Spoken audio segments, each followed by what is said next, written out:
Alhamdulillahilladzi bi ni'matihi tatimmus shalihat, asyhadu an la ilaha illallah wa asyhadu anna Muhammadan abduhu wa rasuluh, la nabiyya wa la rasula ba'dah. Alhamdulillah, bersyukur kepada Allah Subhanahu wa taala atas segala nikmat, karunia, hidayah yang telah diberikan oleh Allah Subhanahu wa taala. Dan bersalawat kepada Rasulullah sallallahu alaihi wasallam dengan mengucapkan Allahumma shalli wa sallim ala nabiyyina Muhammad, yang dimana kata Nabi sallallahu alaihi wasallam, barang siapa yang bersalawat kepada Rasulullah sebanyak mungkin, maka nanti di dalam syurga akan dibuatkan rumah yang sedekat mungkin dengan Rasulullah sallallahu alaihi wasallam. Maka Bapak Ibu yang insyaallah dirahmati oleh Allah Subhanahu wa taala, setiap hari berbanyak bersalawat kepada Rasulullah sallallahu alaihi wasallam. Ya, karena malaikat pun setiap harinya itu bersalawat kepada Rasulullah sallallahu alaihi wasallam. Alhamdulillah. Alhamdulillah, kita dipermudahkan oleh Allah Subhanahu wa taala untuk menimba ilmu pada malam hari ini, yang dimana dijelaskan dalam hadis Rasulullah, barang siapa yang meretas jalan menuju ilmu, maka akan dimudahkan bagi Allah syurganya nanti. Ya.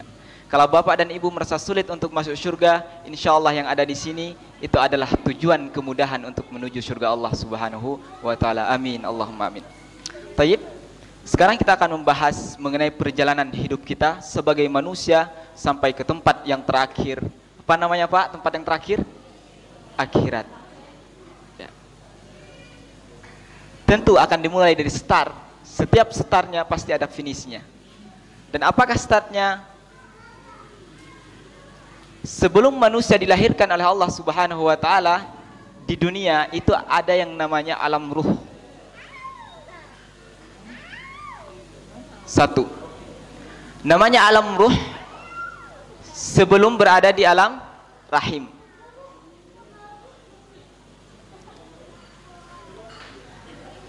Sebelum seorang manusia itu berada di dalam kandungan ibunya, maka yang terawal itu dia berada di alam ruh. Ruh dikumpulkan oleh Allah Subhanahu wa taala.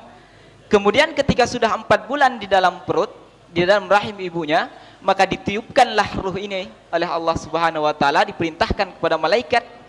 Kemudian jadilah kita di alam rahim. Ini belum di dunia, masih alam ruh dan alam rahim. Kemudian alam yang ketiga, yaitu kita yang sekarang ini Pak, dunia. Semua manusia, semua ciptaan Allah itu akan sampai kepada akhirat. Sampai. Mau beriman, mau bertakwa, mau tidak takwa, itu tetap akan sampai kepada akhirat. Karena akhirat itu syaratnya bukan iman dan takwa. Ya. Syarat akhirat itu mati. Kalau ibu mau ketemu dengan akhirat, mati dulu, maka akan sampai kepada akhirat. Gak perlu iman, gak perlu takwa. Cuman hati-hati.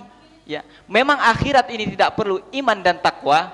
Cuman akhirat ini terbagi menjadi 2, yaitu surga dan neraka.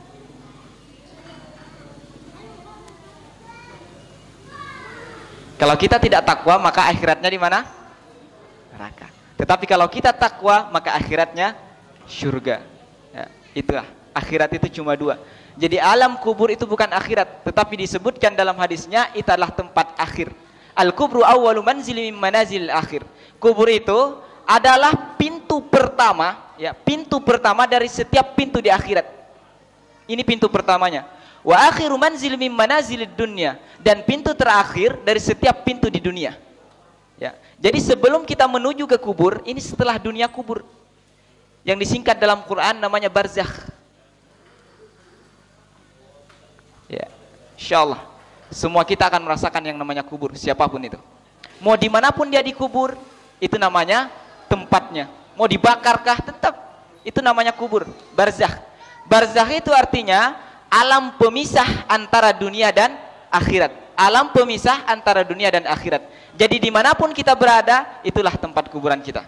Jadi tentu Bu ya, tentu kalau kita mau pergi ke luar negeri, tentu menyiapkan bekal untuk masuk ke luar negeri itu, ke tempat itu. Ibu mau pergi ke Malaysia, tentu harus mempunyai paspor. Mau pergi lagi ke negara yang lainnya, tentu harus visa dan paspor. Begitu seterusnya. Maka dunia ini bekalnya disiapkan oleh Allah Subhanahu wa taala sebelum kita lahir, di dalam rahim itu sudah ada bekal yang telah ditetapkan oleh Allah. Nah, cuman pertanyaan saya, apakah bekal menuju sini sudah ada? Apa belum? Ya. Apakah bekal yang sudah kita rangkai di dunia ini sudah cukup belum menuju akhirat? Jangan-jangan bekal yang kita kumpulkan di dunia itu hanya bekal dunia saja. Lain, kalau ibu masuk ke dalam kubur, bapak masuk ke dalam kubur, maka bekalnya juga beda. Bekalnya juga beda. 3 hal yang menuruti manusia itu ke kuburnya. 1, keluarganya. 2, harta. 3, amal. Tetapi yang 2 pulang, yang 1 tinggal. Yang pulang adalah keluarganya, kemudian hartanya, kemudian yang tinggal adalah amalnya. Entah amal baik, entah amal buruk. Kalau sudah di sini. Dan nanti ketika di barzakh ini mudah, maka menuju akhirat itu pasti lebih mudah, kata Rasulullah SAW. Tetapi kalau di barzakh ini sulit, maka menuju akhirat itu pasti sulit. Ya, pasti sulit. Makanya persiapkan bekal dari dunia untuk sampai kepada sini. Apa bekalnya kiranya di dalam kubur? Ya tentu kita persiapkan di dunia, bukan ketika saat di dalam kubur baru dipersiapkan. Tidak. Kalau ibu mau berpergian ke suatu kota, harusnya disiapkan sebelum akan pergi. Maka ini sebelum sampai kepada barzakh, maka siapkan selama masih ada di dunia, supaya dimudahkan oleh Allah Subhanahu wa taala mencapai akhirat. Insyaallah. Tujuan kita pasti yang namanya syurga. Kita ahli akhirat apa ahli dunia, Pak? Ahli dunia apa ahli akhirat? Ahli akhirat. Kalau Bapak berjuang di dunia untuk akhiratnya itu baik. Tetapi kalau Bapak berjuang di dunia hanya untuk dunia, maka itu tidak akan sampai kepada akhirat. Tidak akan sampai, demi Allah itu tidak akan sampai. Ibu kumpulkan semua harta, bapak kumpulkan semua harta, berangkat gelap, pulang gelap, mencari harta, dikumpulkan semuanya, demi Allah 1% pun itu tidak akan sampai kepada akhirat. Gak akan. Bahkan ke sini pun itu tidak akan sampai. Pernah dengar ceritanya orang yang meninggal dikuburkan dengan mobilnya? Gak ada. Pernah dengar ceritanya orang meninggal bawa handphone, mama kalau kangen miss call ya? Gak ada. Tetapi akan ditinggalkan semua bekal yang ada di dunia. Bekal ini beda lagi. Makanya setiap tempat yang telah ditetapkan oleh Allah itu bekalnya berbeda. Kalau akhirat bekalnya 1, wala tamutunna illa wa antum muslimun, maka mati dalam keadaan muslim itu yang paling baik. Walaupun tidak punya amalan baik, tetapi mati dalam keadaan muslim, insya Allah sampai kepada surga. Karena itu pesan Nabi. Ketika Nabi nanti dibangkitkan, ingat, Nabi yang pertama adalah Nabi Adam alaihissalam. Tetapi yang pertama kali dibangkitkan oleh Allah Nabi Muhammad. Ketika ada yang meminta syafaat, pergi ke Nabi Adam. Kata Nabi Adam, saya pernah berbuat kesalahan. Allah melarang saya memakan buah khuldi, tetapi saya makan. Kalian pergi ke Nuh. Akhirnya pergi ke Nabi Nuh, meminta syafaat, tidak diberikan. Ya. Kemudian pergi ke Nabi Ibrahim, meminta syafaat, tetapi tidak diberikan. Meminta kepada Nabi Musa, tetapi tidak diberikan. Kepada Nabi Isa tidak diberikan. Lalu meminta kepada Nabi Muhammad SAW, kata Nabi, akulah satu-satunya Nabi yang diizinkan oleh Allah untuk memberi syafaat kepada kalian. Diberikan oleh Nabi syafaatnya. Kata Nabi, doanya yang paling terakhir, Bu, dari umatku yang hanya mengakui asyhadu an la ilaha illallah wa asyhadu anna Muhammadar Rasulullah, maka dia akan merasakan yang namanya surga. Pasti itu. Bapak pernah berbuat dosa, pernah minum khamr, kemudian pernah meninggalkan sholat, tetapi kalau bapak mati dalam keadaan muslim, yakin asyhadu an la ilaha illallah wa asyhadu anna Muhammadar Rasulullah, maka surga tempat kita. Insyaallah surga tempat kita. Walaupun banyak hadis-hadis yang mengatakan ketika orang yang mati dalam keadaan su'ul khatimah, maka tempatnya neraka.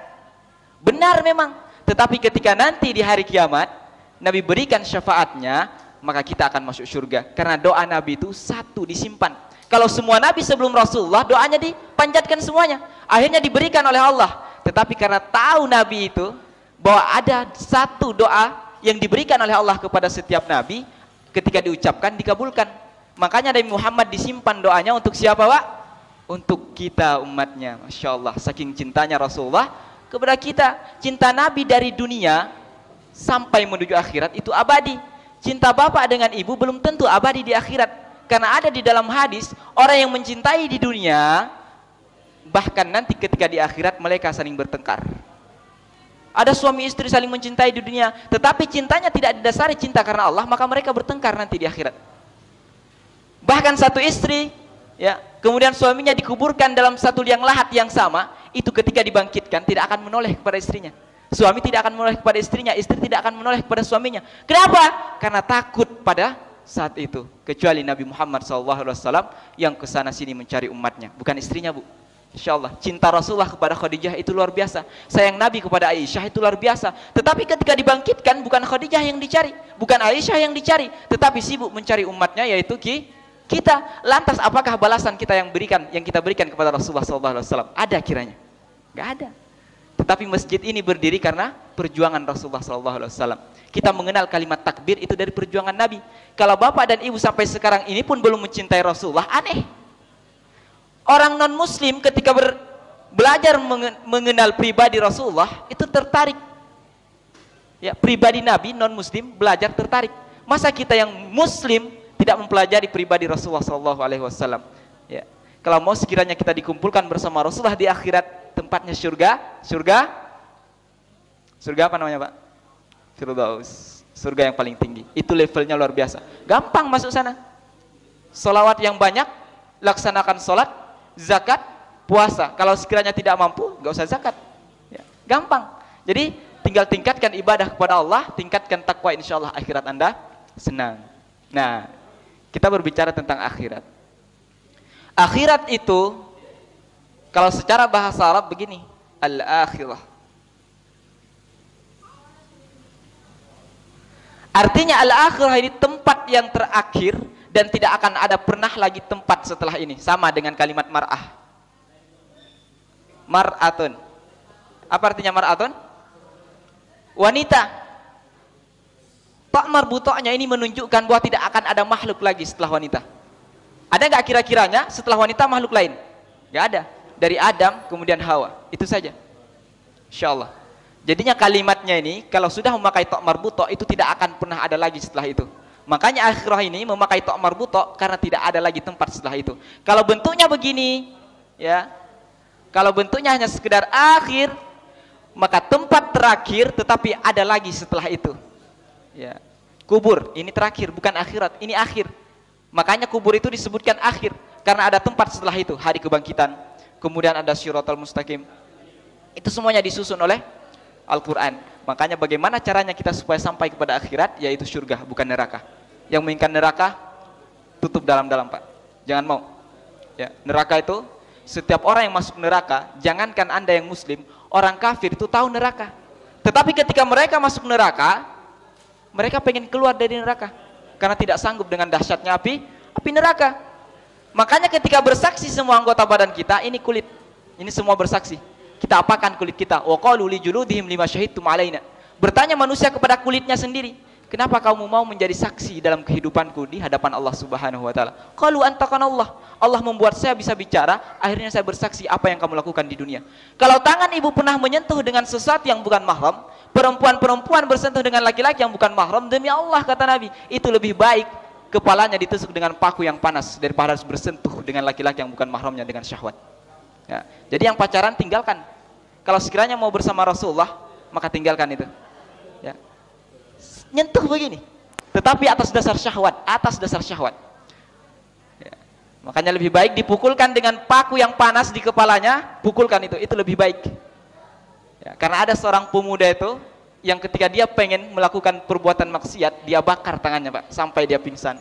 Kemudian beranjak lagi mendekati wanita tadi, dia bakar tangannya sampai dia tidak mampu berjalan karena membakar itu. A'udzubillahi min dzalik. Kira-kira kita ibadah yang umurnya 70 tahun? Belum ada, Pak ya? Oh, Pak Dwi. Ya. 70 tahun. Ada dulu yang ibadahnya 70 tahun, Masya Allah, tidak pernah keluar dari suraunya, ibadah terus, ngaji terus 70 tahun. Tetapi ketika keluar, maksiat 7 hari. Ibadah yang 70 tahun, ibadah yang 70 tahun ini hilang gara-gara maksiat yang 7 hari. Ibadah yang 70 tahun hilang gara-gara maksiat 7 hari. Kira-kira kita pernah menghitung nggak kita bermaksiat berapa hari? Oh, banyak. Ibadah kita belum nyampe 70 hari. Ibadah belum nyampe 70 hari. Mungkin hanya Pak Du yang nyampe 70 tahun. 70, ini 70 tahun ya, 70 tahun bukan 70 hari. 70 tahun kemudian maksiatnya 7 hari.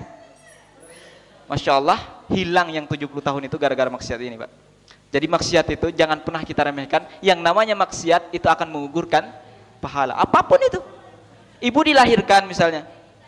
Kira-kira yang melahirkan siapa? Ibu. Ibu itu orang lain apa? Siapa? Orang lain. Kemudian ketika diambil oleh suster, susternya orang lain. Kemudian ketika dimandikan, dimandikan oleh orang lain. Disusui, disusui oleh orang lain. Begitu seterusnya. Bahkan dalam kehidupan manusia itu pasti membutuhkan bantuan orang lain. Mati pun dikuburkan oleh orang lain. Kemudian dikafankan oleh orang lain. Disolatkan oleh orang lain. Dimandikan oleh orang lain. Nah lantas kalau kita membutuhkan orang lain, apakah sepantasnya kita membenci orang lain? Kalau kita masih membenci orang lain, kalau kita wafat tidak ditolong, bagaimana mungkin? Tidak akan bisa masuk ke dalam kubur. Makanya jangan pernah membenci orang lain kalau mau masuk syurga. Alladzina yunfiquna fis sarra'i wad-dharra'i wal kadhiminal ghaidh wal 'afina 'anil nas. Kalau ada yang membenci, maafkan kesalahan mereka. Ada yang masuk surga karena setiap doanya ketika akan tidur, ya Allah ampuni dosa orang lain kepada saya. Kemudian ampuni dosa saya kepada orang lain. Hanya itu amalannya, Pak. Puasanya biasa aja, sholatnya biasa aja, sholat sunnahnya biasa aja. Tetapi karena dia berdoa seperti itu, kata Nabi, inilah ahli surga. Yang karena doanya itu Masya Allah. Jadi berdoa setelah akan sholat itu, ya Allah ampuni dosa orang lain kepada saya, ampuni dosa saya kepada orang lain. Praktekkan apa yang dilakukan oleh para sahabat di zaman dulu, agar kita masuk ke dalam surga. Surga itu indah, Pak. Banyak bidadarinya. Bidadari itu kayak kalau senyum, kalau Bapak pernah lihat kilat di langit, itu senyuman bidadari. Serius? Serius. Ini kata Malik bin Dinar. Jadi kalau bidadari itu tersenyum, maka akan membuat kilat di langit. Nah, tapi bukan senyum ke bapak, ya, tetapi senyum ke suami-suami mereka. Nah, beda dengan istri di rumah. Kalau bidadari itu suci, nggak pernah kentut. Ibu-ibunya kan makin tua makin rajin kentut. Itu. Nah, jadi beda, Pak. Kalau bapak masuk surga, insya Allah bertemu dengan yang namanya bidadari. Insya Allah itu. Pasti kita menginginkan bidadari. Tetapi anehnya di kata Nabi, yang lebih cantik itu bukan bidadari, tetapi istri bapak nanti. Akan menjadi rajanya bidadari di akhirat. Tetapi karena apanya? Karena sholat qiyamul lail. Jangan lupa untuk melaksanakan sholat tahajud. Kalau mau akhiratnya bersinar, jangan lupa melaksanakan sholat tahajud. Ya, ini pesan dari Allah Subhanahu wa taala. Kalau ibu mau masuk surga, akhiratnya bagus, kuburnya cerah, ya. Ingat kubur itu panas, sempit, ya. Kemudian sepi, nggak ada orang lain. Kita ketika masuk ke kubur ini, kita sendiri. Ingat ini. Kalau ibu pernah berteman dengan orang-orang yang soleh di dunia, tetapi ketika masuk ke dalam kubur, maka ibu sendiri di situ. Gak ada yang lain. Gak ada yang lain. Ibu mau bawa lampu nggak bisa. Lampu itu bekal di dunia. Sementara lampu di dalam kubur itu sering baca-baca surah Al-Mulk setiap malam. Nah, itu lampu di dalam kubur. Kalau sudah sering baca surah Al-Mulk, meninggal, maka akan dicerahkan kuburnya. Tetapi yang namanya hempitan kubur, bapak dan ibu tidak bisa lari dari itu. Nah, ketika kita masuk kubur dihempit dulu sampai tulangnya retak. Retak semua tulangnya, kemudian baru kalau amalannya baik diluaskan seluas matanya memandang. Tetapi kalau amalannya buruk, maka dihempit sampai dengan hari kiamat. Ya.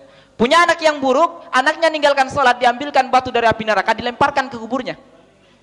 Itulah kalau bapak dan ibu pernah bercita-cita untuk menjadikan anak ibu itu menjadi juara olimpiade di luar negeri dan sebagainya, nggak apa-apa, itu baik. Tetapi jangan pernah tinggalkan akhirat.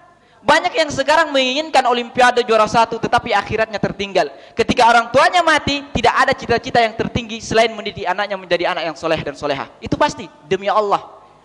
Karena itu sudah dijelaskan oleh Rasulullah SAW. Kalau ibu dan bapak pernah bercita-cita anaknya menjadi ahli dunia misalnya, karir dunianya bagus, ya nggak apa-apa, nggak salah sebenarnya.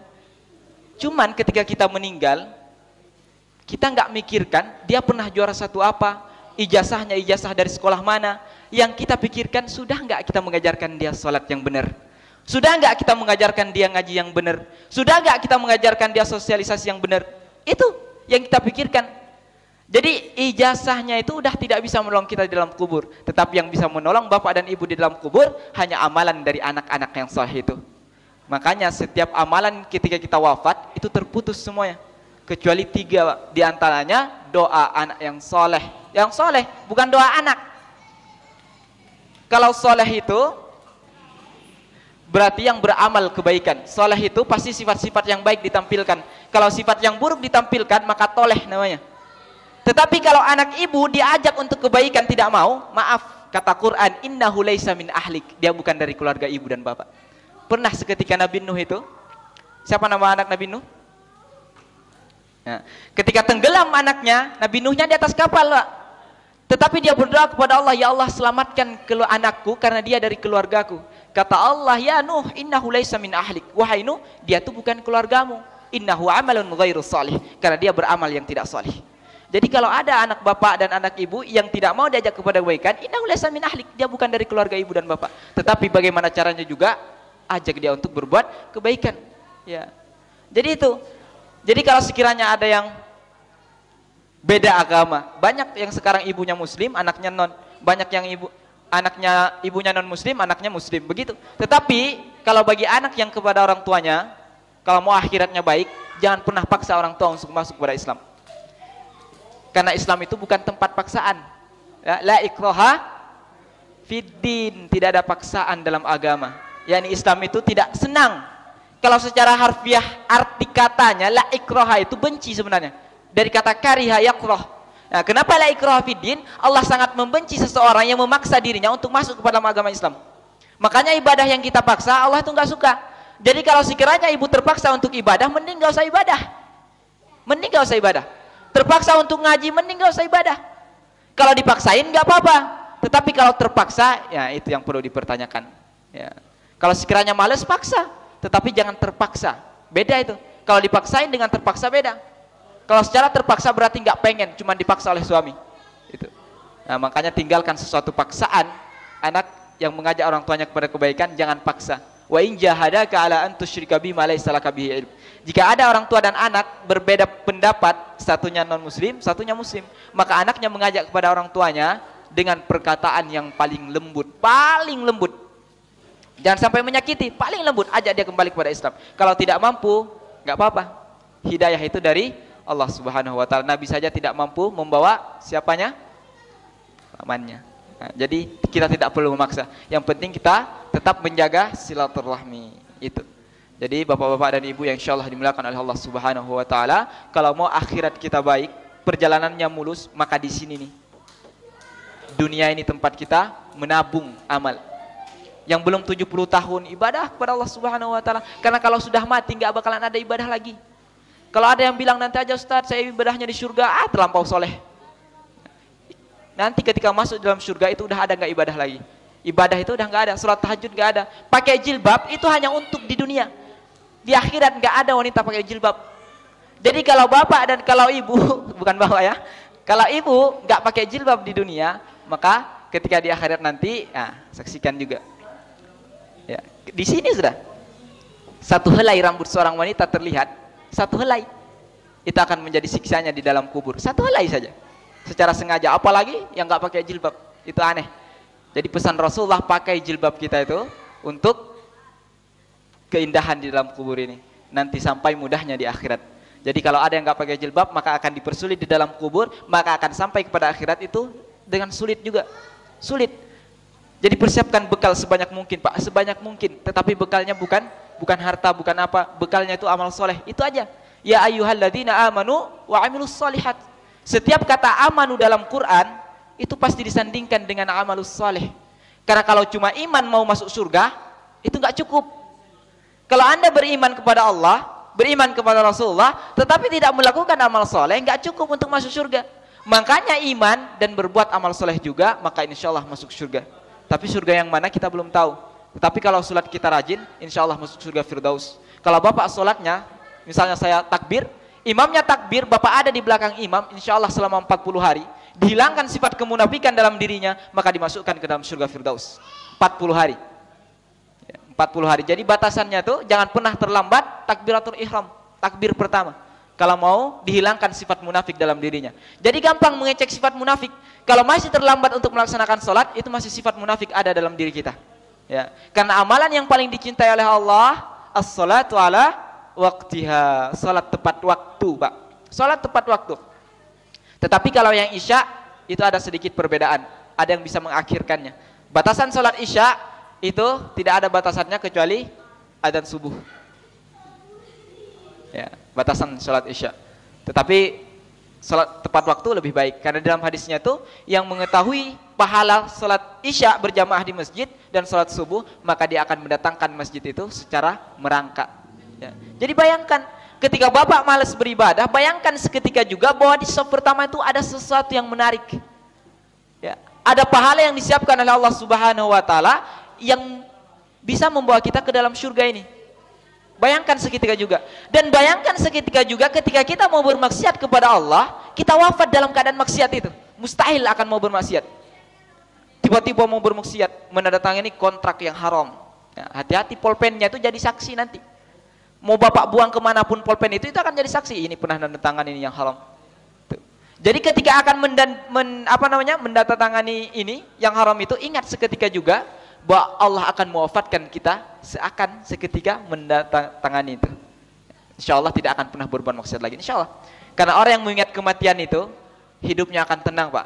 Jadinya bapak yang sudah berumur 70 tahun, 60 tahun ingat kematian.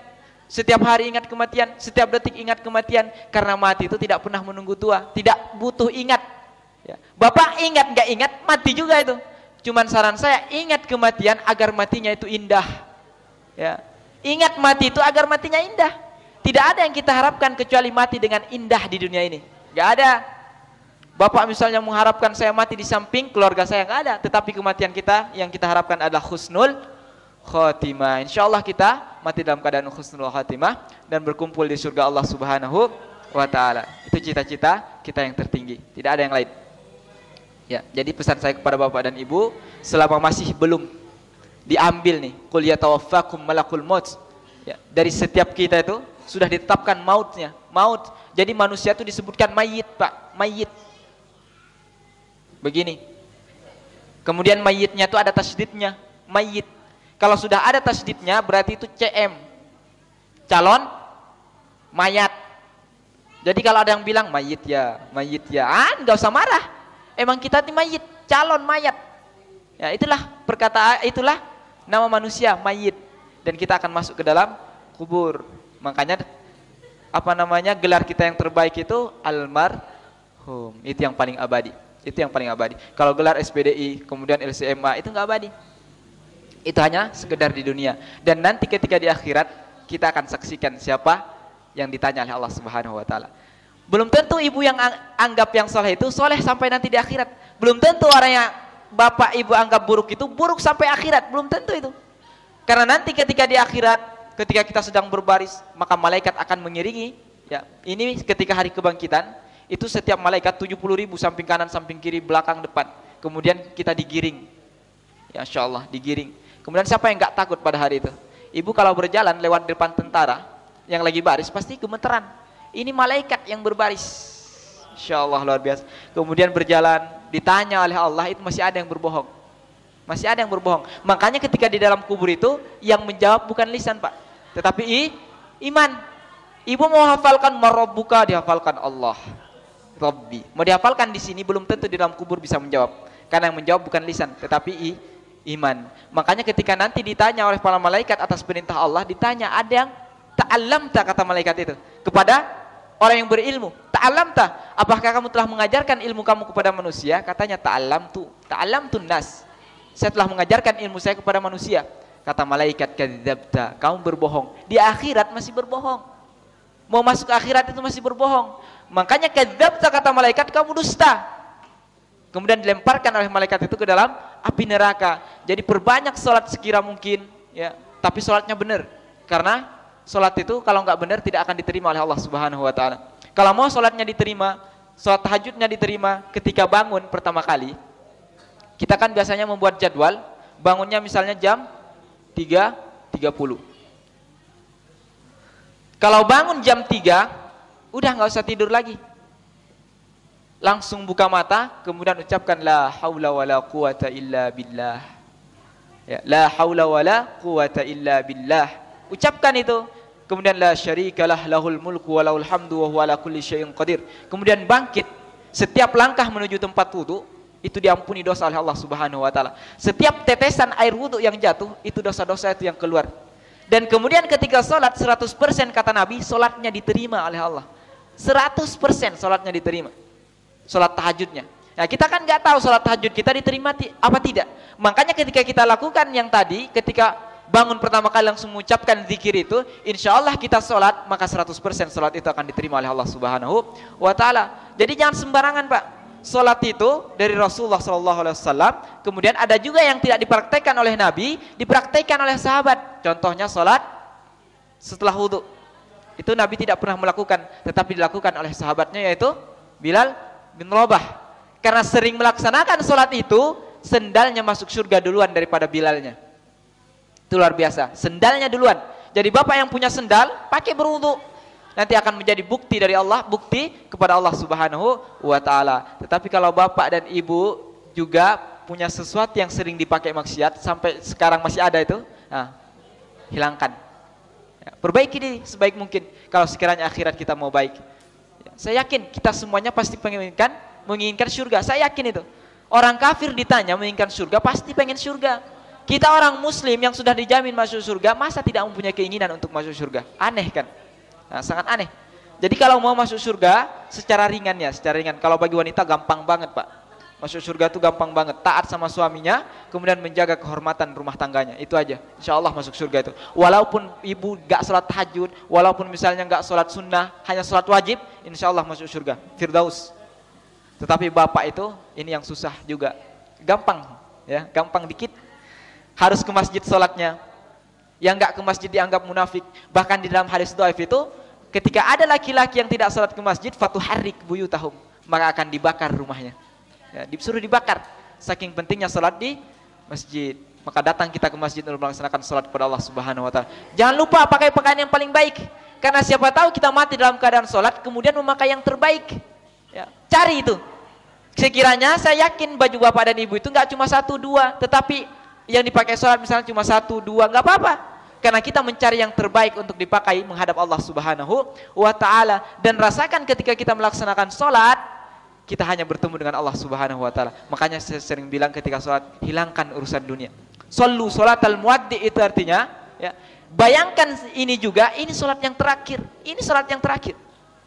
Ya, shollu sholatal muaddi, kita sholat, ini sholat yang terakhir. Makanya kalau kita sadar ini sholat yang terakhir, indah sholatnya. Indah itu. Ketika sudah qomat, rasakan seketika juga kita akan mati dalam keadaan sujud. Indah pasti. Karena orang yang sudah diberitahu oleh Allah, kamu mati hari ini, pasti sedih. Sementara dalam Quran tidak pernah diberitahukan. Tetapi matinya kita itu nunggu apa kira-kira? Nunggu kita taubat? Bukan. Tetapi nunggu dari batasan usia yang telah ditetapkan. Ya. Walikulli ummatin ajal, fa idza jaa ajaluhum la yastakhiruna sa'atan wa la yastaqdimun. Setiap manusia itu ada ajalnya. Kemudian ajal itu ada penyampai untuk menuju ajal itu, namanya umur. Ya, kalau ada yang bilang semoga panjang umurnya, itu bukan ajal yang panjang. Ya, tetapi umurnya itu adalah berkah dari kehidupannya. Itu umur. Karena umur itu berasal dari kata ma'mur. Ya, bersanding dengan kata ma'mur yang menampilkan kebaikan dalam setiap kehidupannya. Jadi kalau sering didoakan, ya Allah, panjangkan umur saya, itu enggak salah. Panjangkan umur saya itu maksudnya tampilkan kebaikan dalam setiap langkah saya menuju ajal itu. Kalau sudah sampai ajalnya, udah, ibadah itu sudah tidak bisa. Nah, ibadah itu sudah tidak bisa. Makanya kita ibadah di dunia, kemudian petik itu di akhirat. Sama seperti kita menanam pohon, kita kira di atas tanah apa di dalam tanah, Pak? Di dalam tanah dulu. Kemudian ketika sudah besar, kita petik di atas tanah itu. Begitu juga amalan kita di akhirat, beramal di dunia, memetiknya di akhirat. Kalau ini baik, maka itu akan baik. Tetapi kalau ini buruk, maka jalan menuju situ pasti buruk juga. Maka tidak ada yang paling penting selain berbekal dari sini, dari dunia. Ya. Gak apa-apa, Bapak mencari harta dunia itu gak apa-apa. Tetapi jangan pernah tinggalkan dunia. Makanya kata Nabi, dunia itu 50%, akhirat itu 50%. Ya. Kalau kita condong kepada akhirat 100%, salah juga. Condong kepada dunia 100%, salah juga. Makanya bagi 50%, 50%. Dunia 50%, akhirat 50%. Kalau Bapak diberikan kelebihan rezeki oleh Allah, maka sisipkan untuk akhirat, zakat. Ya. Kalau Bapak dan Ibu pernah memakai cincin emas, kalung emas, ya, Nabi pernah seketika juga datang ke rumah. Aisyah memakai cincin dari perak bukan dari emas, dari perak. Niat Aisyah memakai cincin itu supaya Nabi tertarik dan bilang bahwa Aisyah itu cantik. Tetapi ketika Nabi melihat cincin itu, kata Nabi, Aisyah, sudah zakat belum dengan cincin yang itu? Kata Aisyah, masa harus zakat juga karena 5 perak ini? Kata Aisyah. Kata Nabi, yang 5 perak itu cukup membawa kamu ke neraka, kata Rasulullah SAW. Jadi kalau kita mempunyai kelebihan rezeki, jangan lupa zakatnya. Ya, itu pesan dari Quran dan Sunnah Rasulullah SAW. Ya, itu secara jelas bahwa kita itu berawal dari ruh. Ya, sebenarnya panjang. Ada hari kebangkitan, kemudian ada hisab, kemudian itu orang munafik dan orang kafir itu berjalan secara sama, Pak. Jadi saya sisipkan sebentar. Jadi nanti ketika sudah dikubur ini, hari kebangkitan itu digiring menjadi 3 kelompok. Muslim, munafik, kafir.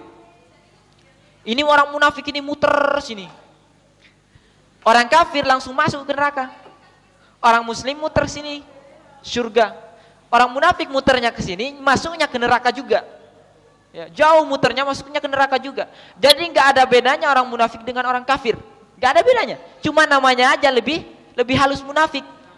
Ya, lebih halus munafik. Kalau orang munafik itu sebutan orang Islam, tetapi masih berbohong. Ketika berjanji mengingkari. Itu sifat-sifat kemunafikan. Ya, makanya dia tetap masuk neraka. Innallaha jami'ul munafik. Orang pertama kali disebutkan adalah munafik.